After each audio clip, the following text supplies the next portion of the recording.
Friends, welcome back in the India Dharma and science with Dolly 24। I hope so guys आप सभी स्वस्थ होंगे, मस्त होंगे, ज़बरदस्त होंगे, हर रोज़ अपनी ज़िंदगी में नई नई खुशियों का वेलकम कर रहे होंगे और भरपूर हरतालिका तीज एंजॉय कर रहे होंगे। दोस्तों, आज हम बात करेंगे भगवान शिव, पार्वती, साथ में माता गंगा के बारे में, क्योंकि अक्सर लोग बोलते हैं कि भगवान शिव की एक नहीं दो पत्नियाँ थीं।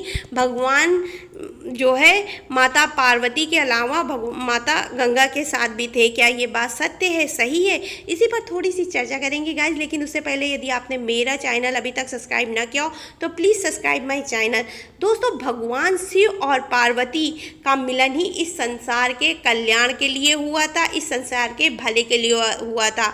और भगवान शिव ने इस बात को स्वयं बोला हुआ है कि शिव बिना शक्ति अधूरी, शक्ति बिना शिव। और अगर शिव जी का नाम ही देखा जाए तो उसमें जो है ई की मात्रा पार्वती जी के स्वरूप की प्रतीक है। और ई की मात्रा अगर आप शिव से हटा देते हैं तो उसके बाद में क्या बनता है, आप खुद ही सोचिए।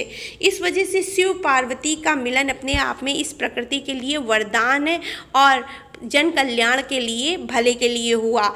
लेकिन एक बार की बात है, जब भगवान शिव जो है कैलाश पर्वत पर तपस्या कर रहे थे तो उनके जो स्वरूप से अलौकिक प्रकाश उत्पन्न हो रहा था, तेज उत्पन्न हो रहा था, जिसको देख करके उस समय माता गंगा उस जगह भ्रमण करने को आई थी और उनके अलौकिक दिव्य प्रकाश को देख करके उनकी तरफ आकर्षित हो गए, क्योंकि उस समय भगवान शिव देखने में ही बहुत ही सुसज्जित और सुंदर नजर आ रहे थे।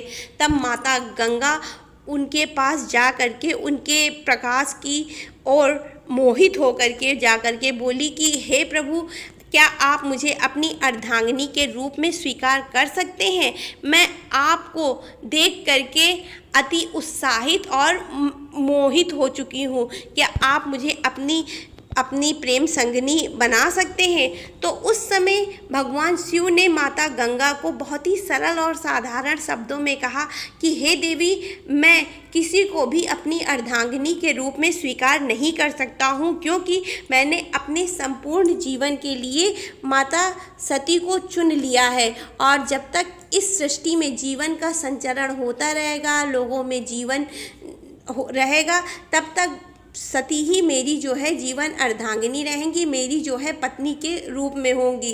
परंतु आपने मुझे इस योग्य समझा, उसके लिए मैं आपका धन्यवाद करता हूँ। और कभी भी आपको मेरी आवश्यकता पड़े तो आप निसंकोच ही हमारे पास चली आइएगा। और उस समय माता गंगा और शिव जी की बातें माता पार्वती सुन रही थी, जिसकी वजह से माता पार्वती को क्रोध आ गया और वो उस जगह पर आ करके माता गंगा को जो है श्राप दे दी। गुस्से में श्राप दे करके बोली कि जाओ, कभी भी यदि तुमको इस प्रकृति पर जाना हुआ तो तुम लोगों के सिर्फ पापों को धोती रहोगी और लोग तुम्हारे जो है जल में सिर्फ और सिर्फ मुर्दे फेंकेंगे और गंदगी फेंकेंगे। जिसको सुन करके भगवान शिव को भी थोड़ा सा गुस्सा आ गया और उन्होंने माता को शांत रहने के लिए बोला और साथ में उनको जो है समझाया, कहा कि हे देवी, यदि कोई तुमको पसंद करता है, तुम्हारे जो है दिव्य प्रकाश को देख करके, तुम्हारे अस्तित्व को देख करके कोई तुम्हारी तरफ मोहित हो गया, तो उसमें उस इंसान की कोई गलती नहीं होती है। तुमने आज जो गंगा जी के साथ व्यवहार किया है वो बहुत ही गलत है। तो माता गंगा बोली कि हे प्रभु, आप मेरी अनुपस्थिति में किस प्रकार किसी गैर स्त्री से बात कर सकते हैं? मैं नहीं थी तो आपको उन्हें जो है जाने को बोल देना चाहिए था। तो भगवान शिव ने उनको समझाया और कहा, यदि कोई तुम्हारे पास अपना प्रेम अनुग्रह, प्रेम प्रस्ताव लेकर के आया, तुम नहीं चाहते हो उसको अपने जीवन में रखना, तो उसको इनकार भी प्रेम पूर्वक ही किया जाता है। किसी को जो है एकदम से नकारा नहीं जा सकता। और फिर उन्होंने मुझे कोई गलत बात जब बोली नहीं तो मैं किस प्रकार उनके ऊपर जो है क्रोधित हो जाता।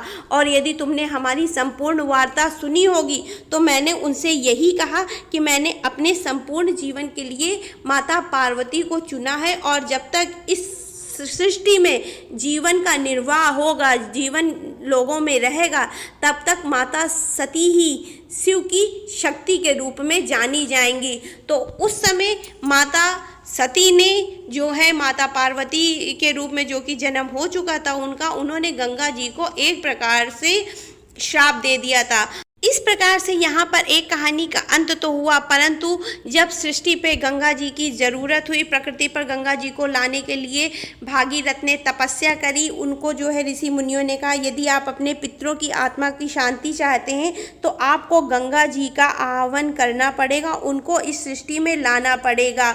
और ऐसा कह करके ऋषियों ने भागीरथ को गंगा माता को प्रकृति पर लाने के लिए तपस्या करने को बोला। और जब भागीरथ जी ने माता गंगा को प्रकृति पर लाने के लिए तपस्या करके प्रसन्न कर लिया तो वो आने को तैयार भी हो गई, परंतु उन्होंने भागीरथ से कहा कि हे पुत्र, मेरा वेग संभालने की क्षमता इस प्रकृति पे नहीं है।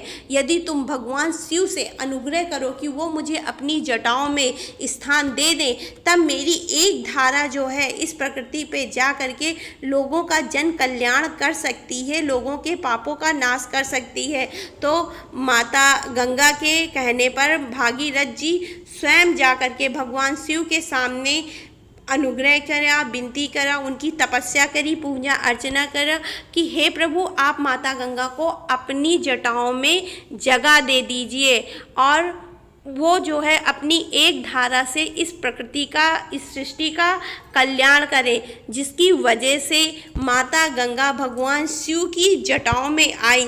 परंतु माता गंगा को शिव जी ने पहले कह दिया कि जब मैं अपनी पत्नी के साथ रहूँगा, प्रेम संबंध में, समागम में हम लोगों के बीच में तुम बिल्कुल नहीं रहोगी। और उसकी वजह से गंगा जी मान करके वो भगवान शिव के जटाओं में आ गई और उनकी एक धारा जो है प्रकृति पर गई, जो कि संपूर्ण जन कल्याण के सुधार के लिए गई, उनके जो है पापों का नाश करने के लिए गई। और इस चीज़ का गवाह संपूर्ण ब्रह्मांड बना। यहाँ तक माता शक्ति पार्वती के रूप में उस जगह विद्यमान थी। ब्रह्मा विष्णु सबके सामने माता गंगा भगवान शिव की जटाओं में आई, वो भी भागीरथ के कहने पर। परंतु उनका कोई भी प्रेम संबंध भगवान शिव से कभी नहीं रहा। माता गंगा की आगे शादी तो हुई, लेकिन महाराज शांतनु के साथ में, जिनके पुत्र भीष्म पितामह जी बने। तो आई होप सो गाइस आपको ये चीज़ क्लियर हो गई होगी कि माता गंगा कहीं भी भगवान शिव की पत्नी नहीं थी, उनकी जो है सिर्फ एक ही पत्नी थी, वो भी माता पार्वती। तो आई होप सो आपको मेरी ये जानकारी पसंद आई होगी, ये कहानी। तो अगर पसंद आई हो तो please like share and subscribe my channel. Radhe Radhe guys, Har Har Mahadev. जय गंगा मैया, पार लगाओ नैया।